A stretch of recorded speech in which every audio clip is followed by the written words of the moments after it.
Good evening. Thank you for joining us for tonight's Inspiration webinar. Inspiration Software is the embroidery line of G7 and designs a machine embroidery. Our Inspiration Software line includes My Block Piecer, My Quilt Embellisher, Perfect Embroidery Pro, and Perfect Stitch Viewer. Tonight's webinar features our Template Talk, the Essential Inspiration. We have a wonderful team assisting us tonight. Dory, manager of the tech support, Nancy R., Chris L. I would like to present to you our perfect embroidery maven who will bewitch us all with templates. So with no further ado, whisper sweet template secrets, Katherine. Thank you, Dory. Hello, everyone. Before we get to our topic this evening, I want you to see all of the designs in Perfect Embroidery Pro free to you that start you on your way to Easter embroidery. All of these designs come from text designs, symbols, the free designs, and the monthly designs. So have fun. Tonight we will learn about the features that Perfect Embroidery Pro offers to repeat, to duplicate, and to copy objects. Some ways you're already familiar with. No doubt, copy and paste. But do you know the difference between copy and duplicate? If we do a copy, we click on a selected item, and we right-click, do a copy. It places the selected item on the clipboard until you paste it somewhere else. If I right-click and paste, that chick, the pasted chick, has gone directly to the original chick. I can drag that chick to another place. We can also do another paste right away without having to copy, and that chick is still in the clipboard. I can paste again and have a good time adding chicks. I also can move the original chick out of its position and paste again, and the chick is in that original position. If the clipboard is a term that's sort of vague to you, think of it as an empty drawer holding your item until you're ready to use it. It really is a temporary storage area, a memory location in the operating system. The clipboard in Perfect Embroidery Pro will hold one item at a time. It'll stay in the clipboard until we copy something else. We can even go to a clean screen. I have not done another copy yet. If I do a paste, the chick is back on the screen as she was in the other document, and she's ready for us to play. If I do a duplicate, I right-click and choose Duplicate. You see that my mouse changes to a crosshairs, and the duplicate allows us to have one step to copy, size, and rotate the item that we have duplicated. It will continue to allow us to do that until we stop. To stop the duplicate, you can either right-click with your mouse or come over here and select. The duplicate is a one-step. It is faster, but as you see, it is not as exact as our copy-paste. Katherine? Yes? I'm sorry to interrupt. Could you do us a favor, please, and unplug and then replug your microphone in for us, please? All right.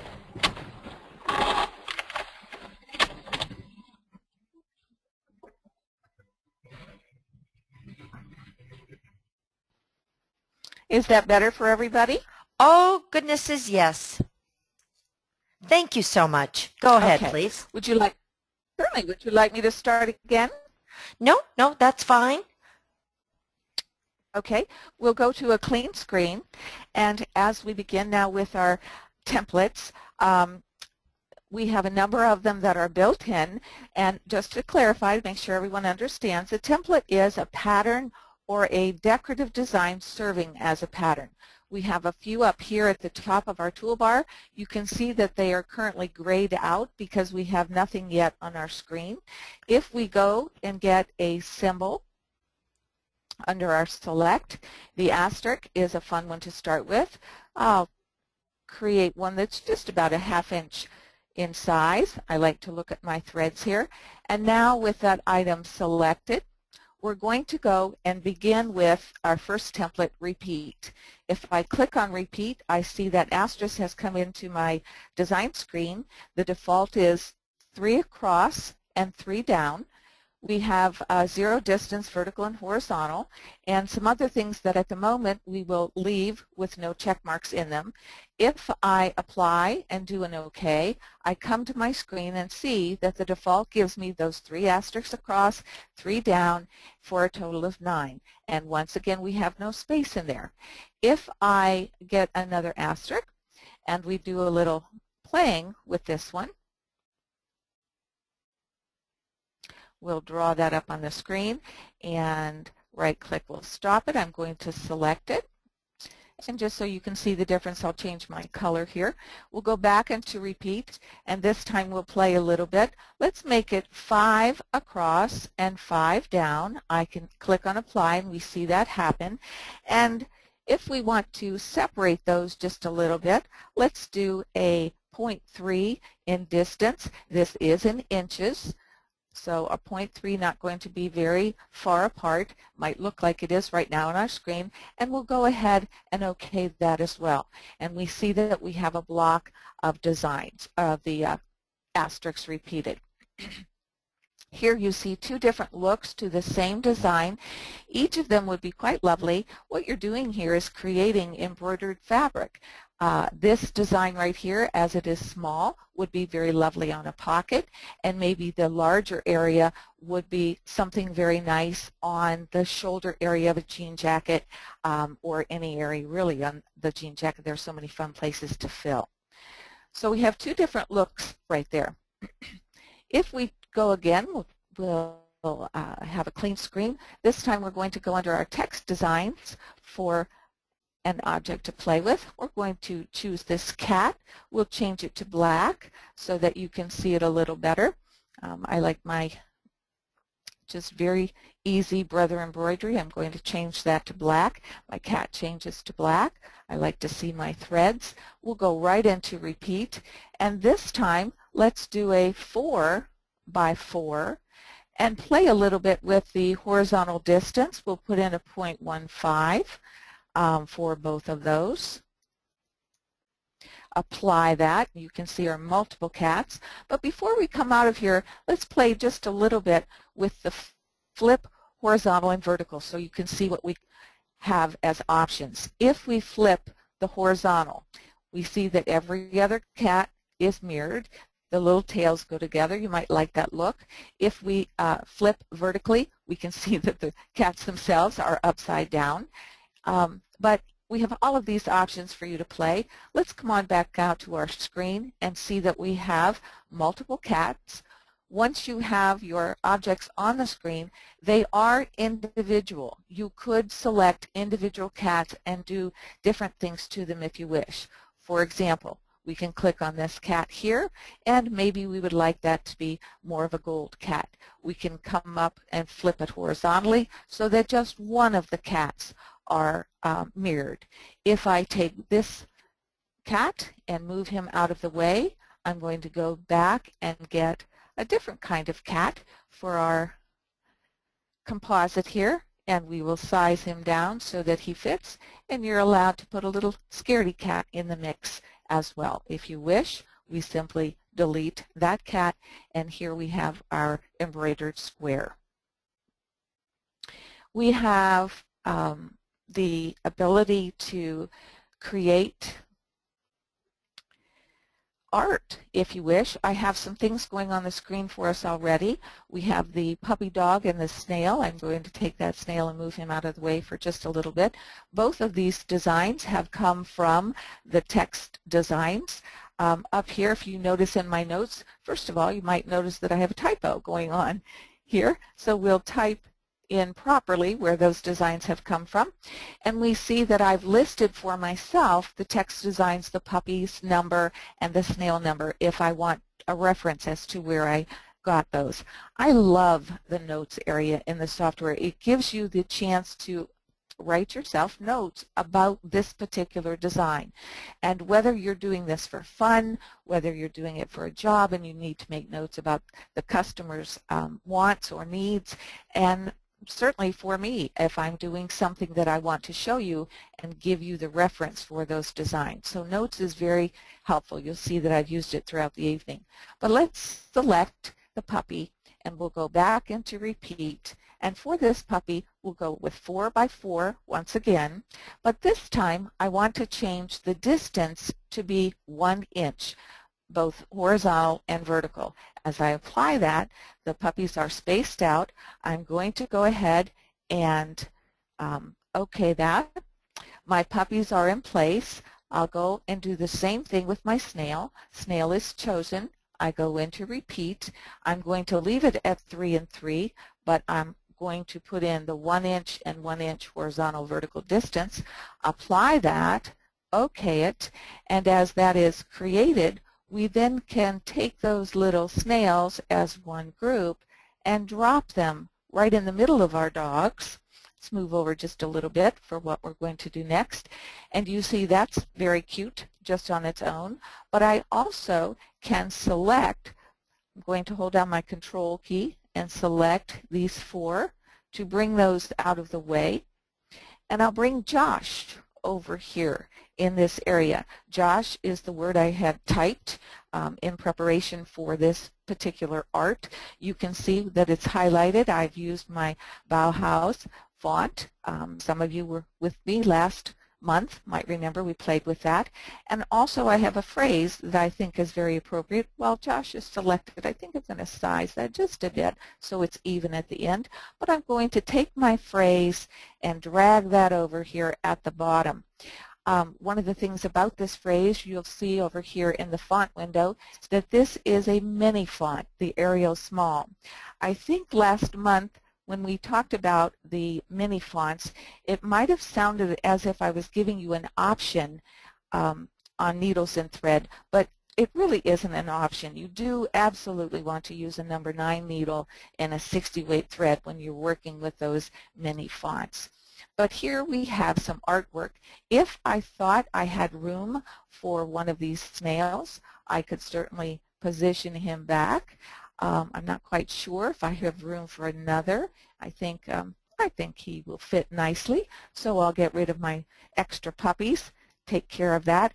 And what you have here, if you envision yourself embroidering this out on fabric and then taking that fabric and wrapping it around stretched canvas, you have created wall art for the nursery. So there's a lot of fun things that you can do with repeat by putting a couple things together.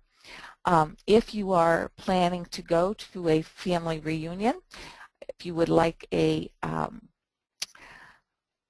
maybe a little quiet message about one of the people in your family, you certainly could do this with your sheep. The sheep is under our text design right up here, and then when they're brought in as 4 across and 3 down, you can change one of those sheeps to black and again have some fun at the family reunion. Another thing with repeat, I have something created for us, and I am going to show you how I did that, but we see here a bowling pin and the actual triangle that the pins are set up as we go bowl. But let me show you how easy it is to do that.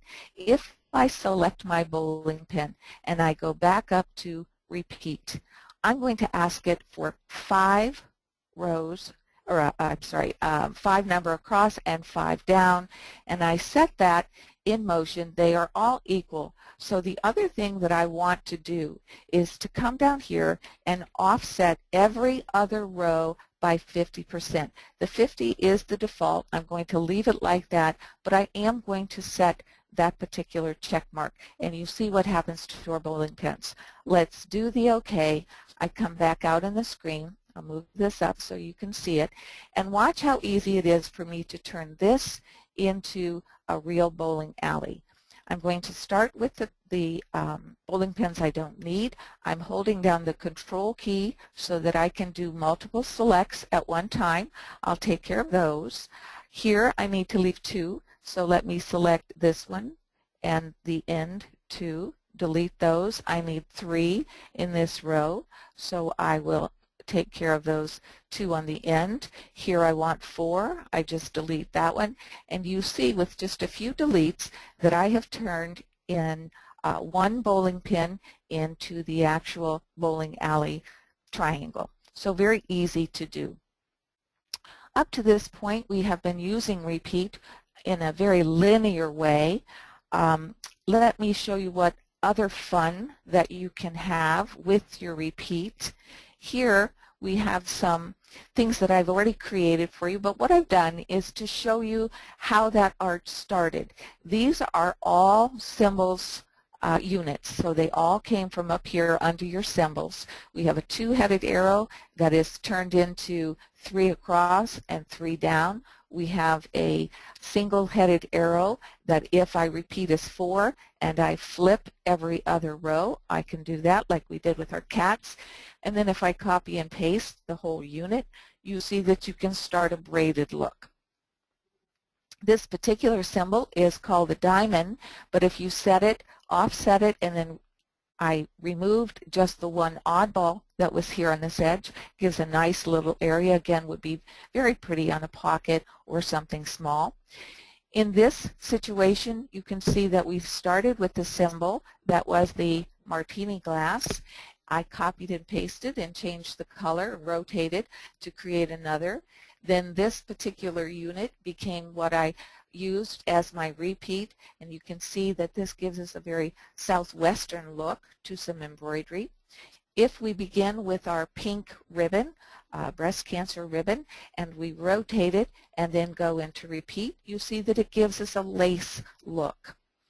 This one is quite fun. This one is the shark teeth, and you can see all of the different ways by using this one particular symbol in repeat. Let me show you how I did this look. We click on our shark teeth, we come up to our repeat, and as I go in, I'm going to leave it at 3 by 3, but here we're going to play with our horizontal distance and type in a negative 0.1 for each of them, negative 0.1, and as I do that and apply, you see that it really tightens up.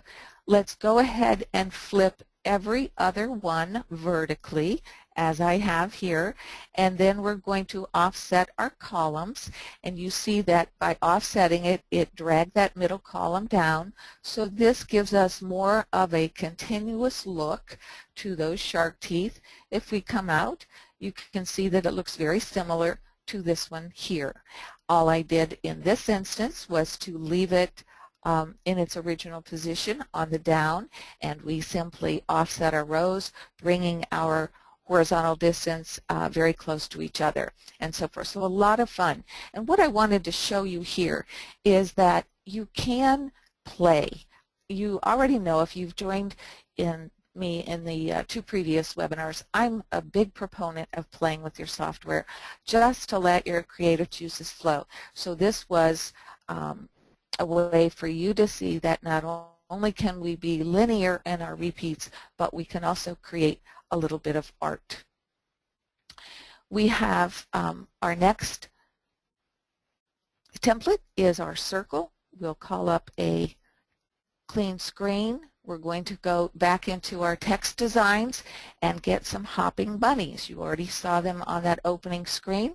We'll go get them. These little guys right here. And what I'd like to do is copy paste. We're going to do 2 separate things with our little bunnies here. Let me bring this down smaller so we can move one out of the way. Bring these guys over here. And what I'd like you to notice at the moment, these are the ones that are selected. This is the original position that they come in. If we go directly into repeat, oh, I'm sorry, we just did repeat. Let me cancel. We're going to go into our circle. And as we come into our circle template, please notice that the selected bunnies in this horizontal position is exactly in this position. So that whatever way that you have your original design, that is the starting position right here. It's kind of like number 9 on a clock. And then it will go ahead and rotate around a center origin. Our circle allows us to duplicate an object and place a number of copies around a central point. Now, with our circle, there's another thought that we have to keep in mind. If we look up here and we see width, the width and the height are set to 200 millimeter. If you like I am. When I think about 200 millimeter, I automatically think of my 8-inch hoop. So if I look at this and think, okay, this will fit into my 8-inch hoop, we have to backtrack a little bit because this is actually the circle size. Down here at the bottom, we see that the final size is really way outside that 8-inch hoop. So these are two separate things. We'll come back to this in just a moment when we do our rotate of our bunnies. We're going to play a little bit with our repeat. You see that, yes, you can increase to 9, we can go to 10, and so forth. What I want you to pay attention to is as we increase or decrease the repeats, the angle has to change. Mathematically, it just makes sense that if we're going to place a certain number of designs equally spread around a circle, then the angle of each of those has to increase or decrease appropriately. And you don't even have to worry about that because whatever you decide up here, the software will automatically create that angle for you. Let's come out of our circle, and for the first design we see that, remember that this was the starting position of our bunnies, and this is the look that we have.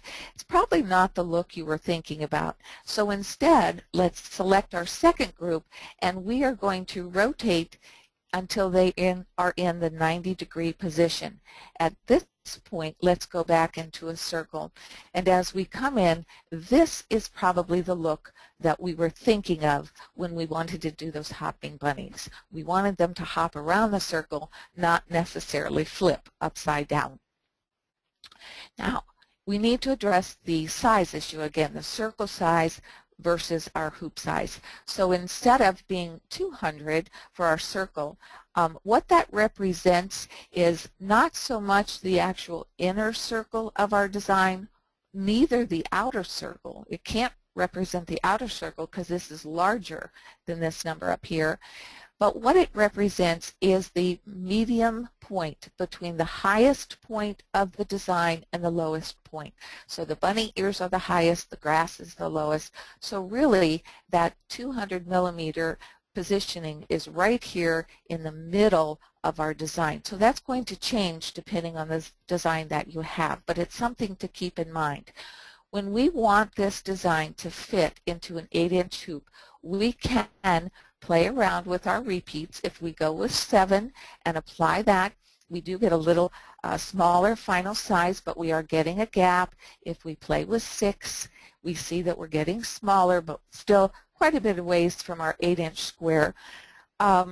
So we might need to play with, if I put this back up to 8, we might need to play with size. Maybe we need to go to a 90% of the original. So I have 8 and I'm going with 90. I still have just a little bit of gap and I'm not quite in my 8-inch hoop.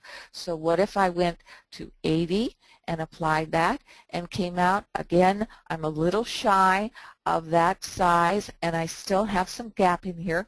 So what I might want to do, instead of getting the bunnies very small, how about if we come up here and try different sizes of the circle?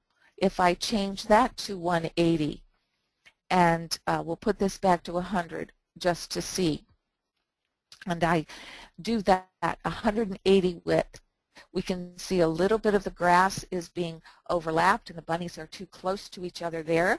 If I try 160 and come in and apply, what we have here is very much of an overlap. We don't want that at all. So let's try maybe 170 and tweak it. We have just a bit here, so let's tweak the size again and we'll try that 85%, and we see that that is a very good measurement. We have 170 for the circle size.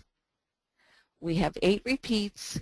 We have an 85% scale, and we fit within our 8-inch hoop. If we go ahead and bring this to screen, we can see, yes, indeed, we have the look that we're after. Now, I bring this up, and we played with all of those numbers to bring a very important point to mind. Sometimes you do have to play, but you need to decide what's more important. Is the size of the finished bunnies what you are after, or is it the size of the hoop? So you have to make decisions when you are working with your circle. Let's come into another example here with our circle. We're going to get our flower garland from Text Designs. We'll come back in here. And just as a refresher, did you remember that you can come down in this find box? I happen to know the number of the item that I want. I can type that in and go to it. This happens to be my flower garland. I'll turn it on so we see the pretty stitches, and I'll shrink our screen just a little bit so we can see it. And as we come into circle again, we have the defaults at 200, 8 repeats, and it is 100% size. And it is very lovely. This would be a beautiful embroidery with some monogram in the middle, or perhaps a short poem, whatever you'd like to fill that circle. But again, we have to deal with what size hoop do we need, do we have to use for this embroidery. So let's bring this down to 100. I can apply that fits, that automatically fits into my 8-inch hoop, but you see we have altered the design a bit. I think this is very lovely. I very much like that center area, how it comes together. However, we do not have as much space for our font or lettering, probably just room for one letter, not a true monogram. So once again, we might need to play around with the width of our circle and maybe the scale if we want those 8. We'll just try here to see some differences. If we put this at 120 and apply it, we see that that does break it up. We have a little area in here more for lettering and so forth, and we're just a hair outside of our hoop. We can put that at 85% perhaps and apply that, and we see again a little more space in here, and we are definitely within our 8-inch hoop. So that would work. Let's put this back to 100, and we'll play with another area. If we apply here, this for the first time we're going to play in the individual pass settings, not the scale that we've been using, but the angle. Up to this point has been set to 0. Let's try a 45% and see what that does. Oh, and isn't that pretty? We have a circle with some little sprigs that stick out. If we try 90, we have another pretty design coming up, almost a full circle, just a little twig here and there. Very, very nice. We could up this to a 10 repeat and maybe the angle of 135 and apply that. And once again, we see another design. You can see where this would just be a very fun screen for you to come in and keep playing with the different things that you're working with. If we change this scale to 30 and brought it down very small, we see a very small hoop size, and the sprigs get very spread out. So let's put this back to 8 repeats. We'll set ourselves up here for something we're going to do, and 100 in our circle size, and I'm going to set my scale for 75 and apply that. And oops, let's put that angle back to 0. That's the look I was after. Let's do an OK. And as this comes up on our screen, let's just quickly go and grab another fun design that we can use with the circle. Again, I'll bring in my number 83033, and I'll ask it to find it for me. This is the one I want. I'm going to leave it right there in that position in the size that it is. Go right into my circle. And I can choose to set this as 100, 8 repeats. I'm going to change this to 30%. It was quite large. Let me apply that on my screen. Do an OK. It comes in. If we tweak it just a little bit with your rotate and place that in the center, you see what a beautiful design we can do with a couple of built-in designs that are always at your fingertips. If we were to do a number of them, you saw how we just played with 8 repeats, 10 repeats, angles, and so forth. You eventually could come up with a look like this, where you could do a quilt block kind of thing where each of these could be their own quilt blocks, different designs, and then this is the one that we just did in the middle screen. All right. We have, up to this point, we have been using the automatic rotate. Didn't even really talk about it, but let me show you the reason you might want to do something different. If we go into our circle, up to this point we have left the default right here for auto rotate, and you see what it does in this instance for our frog, where we had our frog on its head, and that's probably not what you're after. So if we take our auto rotate out and apply that, we see that the frogs are all in their individual positions looking at us as we'd like. And if we go ahead and OK that, it comes in on the screen. I'll just do an undo so you can see that I've already done it for us, and here's the frogs all set in an auto rotate not chosen. One other thing here I'll show you quickly. If we bring this up, what if we've played now with repeat and circle, what if we combined both of them? Here are the two designs that I started with. Both of them came from your text designs. If I took the lightning and placed it ever so on the musical clef, it rotated it just a bit, and here I brought this design right here right into our repeat. I have two repeats, one of which is mirrored, and then coming out on our screen, here's our design that is copy and pasted and mirrored, and then with this whole design selected, I came into our circle, and this is the look that we have. So once again, a little bit of challenge for you for your creativity is think of all the tools that you have and that you can use at the same time. All right, we'll stop there and catch our breath. Dory, do we have any questions at this point?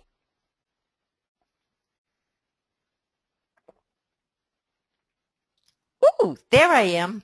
All right, we'll continue. Oh, there you go. Yes. There is a couple things that we have been asked. One of them is the resorting of colors. Can you address that at all? Absolutely.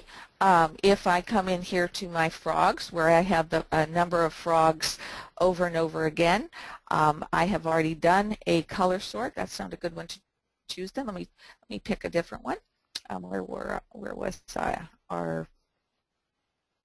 with our chicks? We copy and pasted all of them. We have a number of the same colors over and over. So at this point, if I go in and choose all items, I can come down to edit, ask it to resequence by color, and it will do that for me, breaking it down then into the individual color stops. The other thing that we can do, if I choose, I'll choose one of these little chicks here, and I bring him into repeat. You'll see that, well, let's see, that's not a good example. We'll go back into our circle. If we go into our circle, we have an option right here. Auto resequence by color is right in this template, so we could use it. But if you ever forget to deal with it here, you saw that we can come out to the screen and then just do your edit, resequence by color. Oh, excellent. Okay. Now, Linda has a question for you. She's just curious why Katherine isn't mentioning about using the auto. Of course, this just addresses it. Auto resequence color in the circle template when several colors are in the design. And you just explained that. Okay, good. All right. Okay. Yes. Will this work with designs that aren't built in? Absolutely. I have a tendency to only work with designs that are built in so that you all have the chance to play with the work that I do. You can do it yourself on your own screen, but absolutely this would work with any design that you have. The trick to it is you need to select the design first. Here that's grouped, so we would ungroup it. But if we go back to our little bunnies here, We could choose any of these designs. These are built in, but the trick to the repetition, whether you're doing in repeat or circle, is you have selected the item first. That's what denotes what will repeat or be placed in your circle. Excellent. Excellent. Okay. We have a lot of questions tonight. When overlapping designs in the repeat template, okay, Yes. Do you have to remove the overlaps then before stitching them out? It's a good idea to do that. For example, in this situation here, we can do that overlap. In this one, the grass itself is lightweight enough that there's just a little bit of overlap in there, so it wouldn't be necessary. But I'm going to show you something a little later when we do our shape that it would absolutely be necessary because it's more of a satin stitch. So you have the option if ever you wish to do your removal of overlap. And once again, I will show you that here in just a little bit. Super. Okay, is there a difference between the resequence by color on the menu and on the screen? You mean when we see it in the template and then when we see it right here under Edit? Yes, you Those showed two will us. do the same. Yes, they will do the same thing. Super. Yes. One is just handier? It is. One is just built right into our template because the wonderful programmers knew that that would be something you would probably want to do if you were doing multiples of the same thing. You're going to have repetition to your color, so they gave it to us right there on the screen. But if you forget, we always have the option to do the edit resequence. Ah, very good. Thank you very much. You're welcome. All right, we'll move on to our next template, which is reflection. We're going to open up some friends of ours here. And in this case, these are some other little bunnies that you have built in. And the only thing that I've added, these bunnies are from our text design. I've added this little flower here at the bottom for you to see when I flip. If I didn't have any flower there and I flipped it horizontally, you're not going to tell the difference since they are exact. They're little twin bunnies. So what we have here is I will select all of our objects. You are already familiar with two tools that cause a reflection. We have one up here that says flip horizontally, and if I do that, you see now the flower is on the other side. I can repeat that, and it goes back over to the right. We also have the flip vertical, which will turn something upside down. So you're probably already familiar with those. But in our reflection template that you'll find on the drop-down arrow under the circle template, second one here, what reflection does for us is it does a flip. It will flip a selected design both horizontally and vertically at the same time, and it creates 4 squares of the mirror object. It lets us control how many of the repetitions we'd like and where they may be placed on the screen. So here is the default. We see the 4. We see 4 because the default reflections are both chosen, horizontal and vertical. If we were to remove the horizontal and we do an apply, we see that we only have a vertical reflection. If we take out the vertical and put the horizontal back in and apply, we only have the horizontal reflection. But by default, it's going to give us 4. Now, here's something that's a little bit different. It might not act the way you thought it would. We have repeats. We can control this. If I choose 2 repeats and apply, what it is really doing, it has given me the reflection both horizontally and vertically of those original 4. Do you see right here is our original 4? So it took that 4 and gave it to me vertically. It took that 4 and gave it to me horizontally, and of course it's going to give us that 4th one that really is both a horizontal vertical reflection as well. So that might not be what you were thinking of. Certainly if we can continue, you see that you can fill up your fabric quite quickly with all of this embroidery, but chances are it might be just the one repeat that we are after of both of those. Once again, since that question did come up, I could do that auto sequence by color here, and it will automatically take care of it as I come out of my screen. Even though you may have noticed that I put those bunnies right at the center position, when you do a reflection, it will automatically place the 4 units of that reflection in the quadrants on your screen. I do have the guidelines up so that you can see how that works. I want to show you something else. If I undo that and I take my original, oops, don't want to do that. If I take my original bunnies, let's group those, and I bring them up, and I'm going to rotate them just a hair. And yes, that was an Easter pun. If I rotate it just a bit, and now I come back into my reflections, you can see that due to the original position, if I have that original position rotated, it's going to rotate that same look in our reflections. So here we have a little bit of ring around the rosy instead. So it's something to think about when you start your reflection template. Where was your original bunny? I have something else started for us to save a little bit of time. If I open up our X's and O's, bring our 3D on, let me back out just a little bit so you can see where these came from, just so you know that you have them available. They are under your text designs in the alphabet. If I were to scroll down here, they are in your floral alphabets right here. It's actually the O and the X from this built-in fonts. I'll cancel that out, and then I simply change the colors to be all blue or all pink.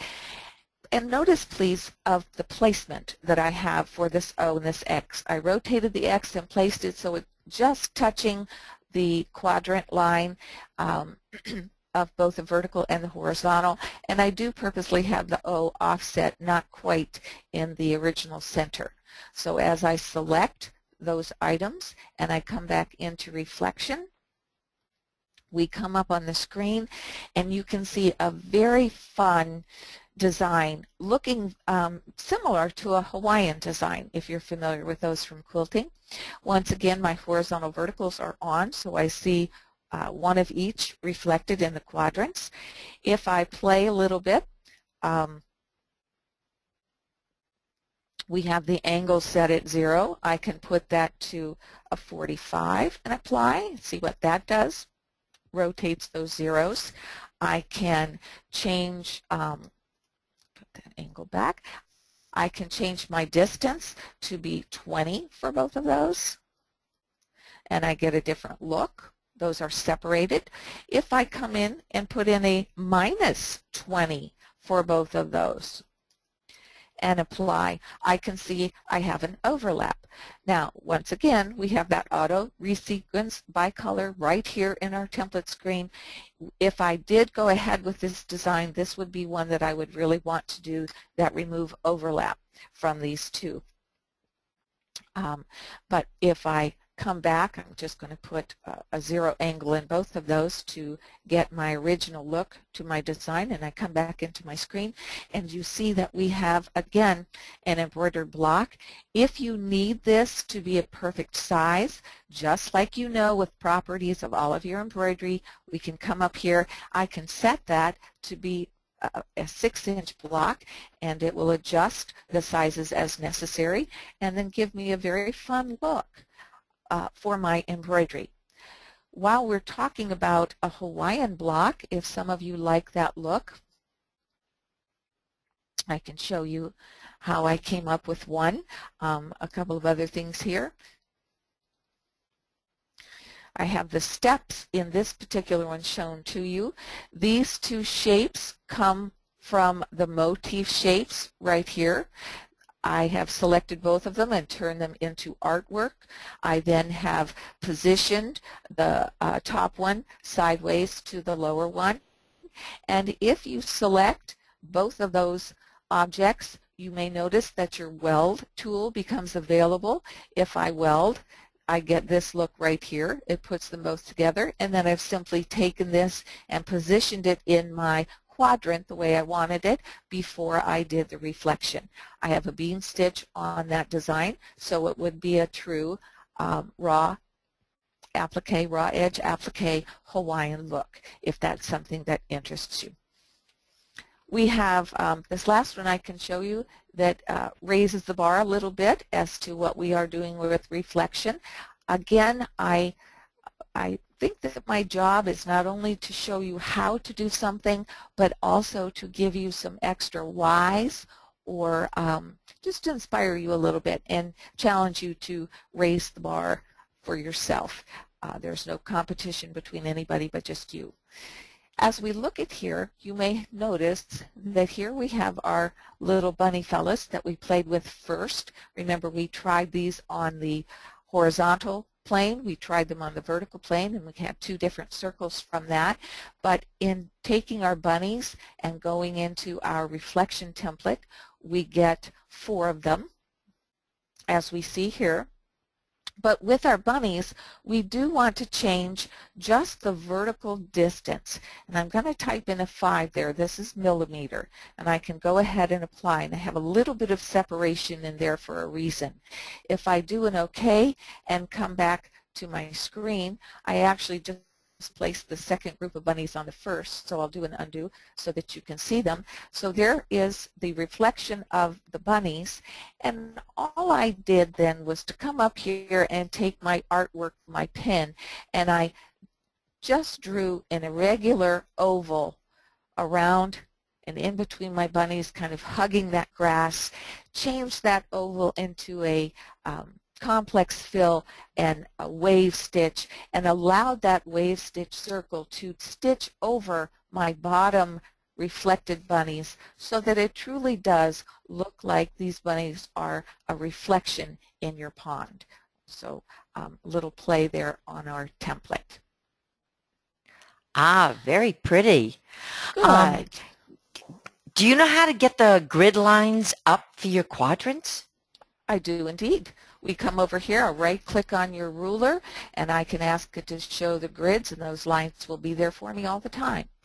I have a tendency to, and this is a personal thing for me, for you, for anyone that uses the software. Some people love to create with the grids in place. I prefer not to, but there is certainly no right or wrong. And once again, just proves how wonderful our Perfect Embroidery Pro software is. It gives options. It knows we're all different. We all like to work in different modes, and so that grid is very easy. Always at your fingertips on a right click on the ruler, and I can turn that grid off or on. Super. And okay. Yes, and do you have quadrant lines as well?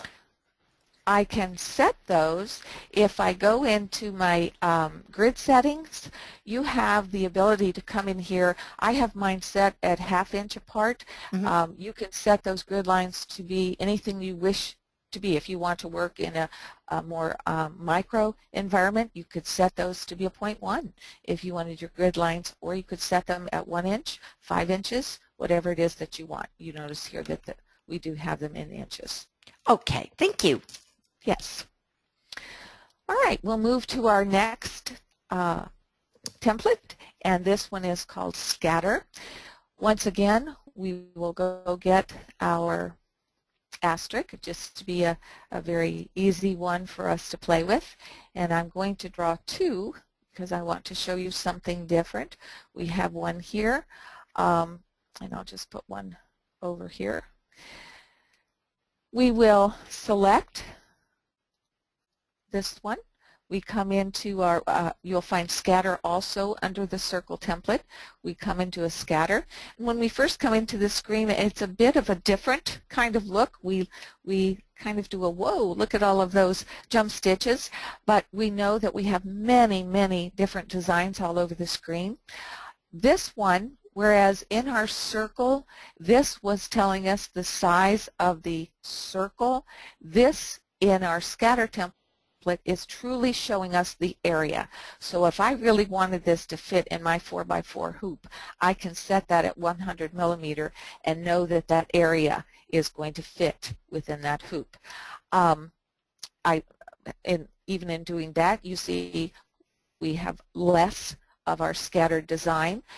This is personal. I like to set my minimum to be 50% of my original size, and the software defaults to 150, but generally I will size it to about the size that I want, so I usually come in here and put in 100.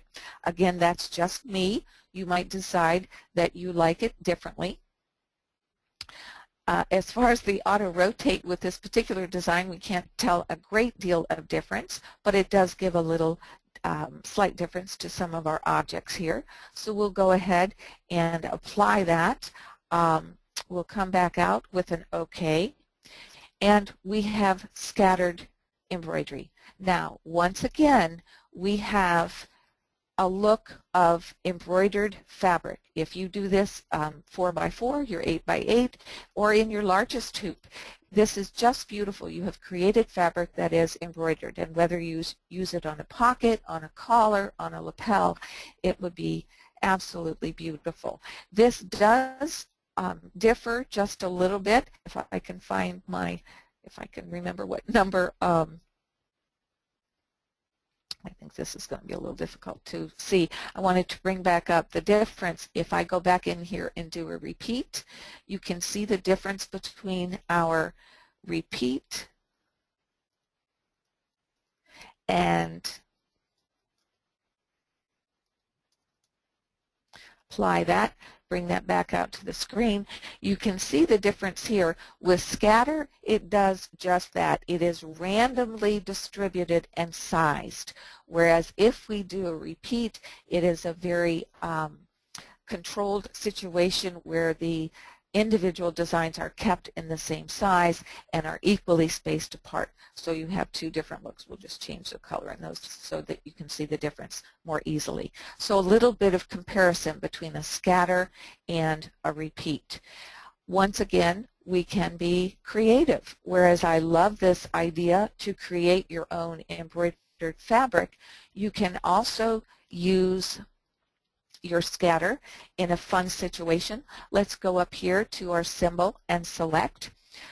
Just as we did over in our text designs to use the find, if I know I'm looking for pepper, and gosh, that's what we could call ourselves. We could be peppers since we like our Perfect Embroidery Pro software. If I click once, I have my design on the screen. I only want one, so I did a right click.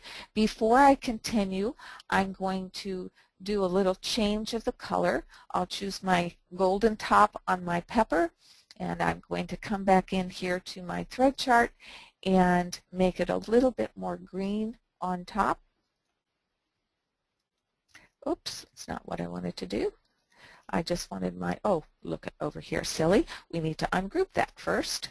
And I choose my gold, and I can right-click on the green to change the top. If I come over to the body of the pepper and make that orange, this for us is going to be a carrot in keeping with Easter. So we select our item. We come back under our templates for scatter. And as I come into my scatter template, I'm going to change this to my smaller hoop, my 100 hoop, and do my favorite with a 50 minimum and 100 maximum. But here I'm going to play with just a little bit of sort of a see what I can get. If I need more or less, I could change my minimum distance. The minimum distance, I certainly can put that at 0, but it's not going to mean that they're going to be on top of each other. But I could change that. It was a 1 millimeter, which is very small. But if I am looking at the scatter pattern here, I can click multiple times on my apply button until I see something that I like. And with a pattern like this, if you want to fill up the corners or you're looking for something more in the middle, you can continue to do so. When you find one you like, you simply do an OK, and we have our carrots on the screen.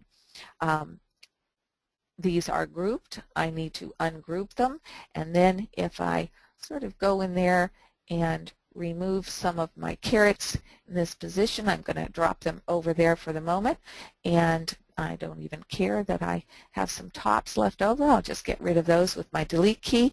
And once again, I'm going to go into my symbols and find a little guy that's waiting for us here. Type in the first part of my word, and there's my rabbit. And if I bring him in to my screen, I can bring him down looking at all those goodies of the carrots, and then if I wish, I can select the individuals that I moved and position them where I might like them, fill in the holes and so forth. And again, with scatter, each of these are individuals, so if you don't like so much of a square look, if I want to remove this one and position it somewhere else, I certainly can do that. So you can have fun with scatter as well. I have another design partially started for us to show you that we can be serious with this as well. If I bring on my 3D, now I say serious, but what is a pear doing at the top of my sunrise? Well, let me select our pear. We want to ungroup it. I'm going to come over here and delete the yellow portion of my pear, and I'm also going to hold my control key down and select those runs and delete that. I'm left with the top of the pear. I'd like to change that to black. Go into my scatter template.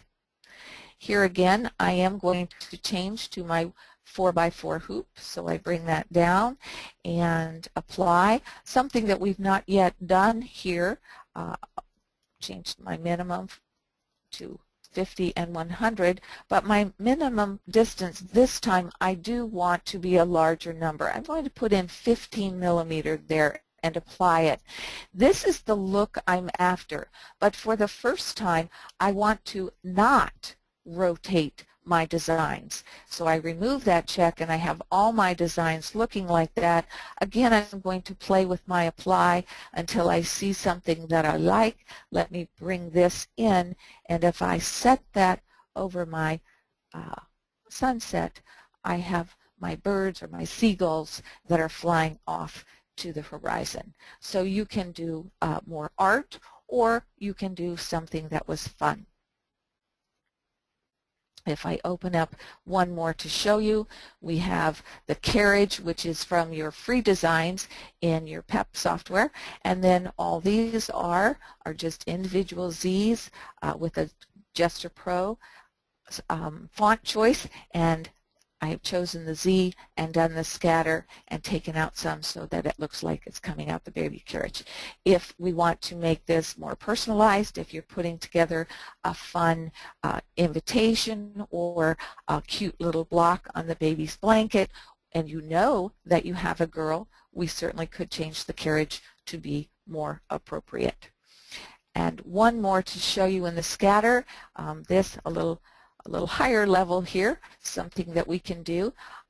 I have some parts of this already in place, because what we'd like to do here is to create a mat for a picture frame. So I have a border set. If ever you've created something and you forget where that came from, if I click on that border, I can come right over here to properties and it tells me that this is a symbol. So I did get this shape from my symbol, and it is a diamond 02, so that helps with my memory. But it is this object, the K loves P, right here in the center, that I'm going to come in and do a scatter. We're going to do something slightly different to this one. I know that my picture frame is a 5x7, so this time I'm going to work with my area, but I no longer want to keep them the same distances. So I'm going to remove the check mark there, and in here I'm going to put a 110 and 150 for my sizes, change to my favorite 50, 100. The minimum distance, I'm just going to give a little bit, get them tighter up in that rectangle, apply. Again, I could keep applying until I found what I liked. I'm just going to go and OK that. Might need to move that over just a little bit. And what I wanted to show you here is, you know already that you can remove individual pieces of these designs, but here's a way that you can do it quickly. If I bring this circle over onto my mat in a position where I want the picture to show, I right-click, convert that to a complex fill. I don't care what kind of pattern or anything that's there, but I do need to come up here and say move to front, because here is where I would come in and say remove overlaps, which was a question that we had earlier. I'm going to right click also and ask it to create a border, come over here in my sequence and choose the complex fill circle, move that out of the way to show you that that's exactly what happened. It did remove my overlaps. I can delete that circle. I no longer need it. If by chance I do have some leftover thread dots in there, I can ungroup this and then come in and delete anything that might be left over in that inner circle. But it's a very fun way for you to remove a certain area of your scatter in a particular shape without you having to go in and do that manually. So that becomes a very fun thing. All right, we have one last template to go, and very quickly I will show you what we have there as we go into our designs. We're going to pick our 95658. We'll go get it and bring that flower in. I'm going to size it down just a little bit, and I see that my time is getting tight here, so I will quickly show you under our shape template. We have the ability to take a design and go into different contours. We have a t-shirt neckline. I'm going to show you the default was a corner, which would be beautiful on the corner of a napkin or tablecloth, but let me show you with our V-neck. We come here and I can simply going to change this to a 5x7 hoop. I'll take out my aspect ratio and do a 180 by a 130 for my hoop. Apply that, scale down to a maybe a 75% in that design, come out to my screen, and I have a beautiful V-neck. If I want to, I can take each one of those and, oops, I didn't want to do all of them, so I will ungroup first, choose just this one and mirror it, choose this one and mirror it, and then I would like the look for the t-shirt in a V-neck. One final one is if I go get, I'll show you right here with bugs. In this design, I have selected, I started with just one of these groups here, and as we do that, we can come in with a group, choose our shape, and a very fun one is to choose the contour for wave. And if you do this, as I have done, and we place them in that position, I have done an OK, but I'll do a cancel there. And then we simply copy and pasted one other one to put in this position. And if we back off just a little bit more, you can see that that's a very fast way for you to create a continuous border. If this was your first hooping of stitching and I copy, paste that, and pretend that we are doing our second stitching, you see that we have a continuous border. How easy that would be for you to create. Okay, Dory, do we have any questions here? We had a ton of questions, but all our friends. And I talk too much. That's okay. We learned a ton tonight. Thank you so much. I must remind everybody that if you would love to see this all over again and again and again, and I do, go to the webinar page, go all the way to the bottom, and select this webinar. It is dynamite. Thank you so much, Katherine. And thank you, Dory, and thank you, everyone, for joining me on St. Patty's Day. Now go have a green beer, or better yet, some green tea. Good night, everybody. Good night.